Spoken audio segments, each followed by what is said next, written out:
The sixth was the regularization of the cadre under the Meghalaya Nursing Service appointment to the post of staff nurse and an auxiliary nurse and midwife. As you're aware that in 2022, if I'm not wrong, we had taken a decision to regularize employees who were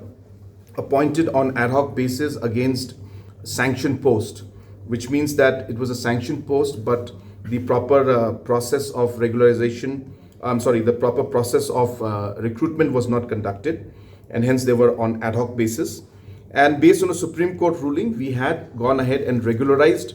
those who were appointed to such sanctioned post on an ad hoc basis pre-2008, which means 2007 December. And based on that, close to about 3,000 employees were regularized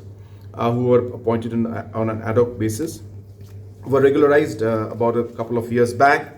And later on, again, a list of more people who were eligible and falling in that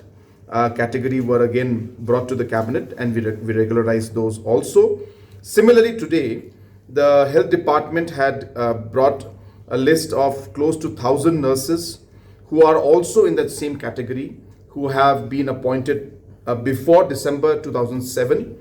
and was against a sanctioned post, but done on an ad hoc manner. So hence, following the same yardstick and the same rules that were applicable to all the other employees appointed in that manner, the cabinet today has decided that we will regularize those who were appointed on ad hoc basis against sanctioned post before December 2007.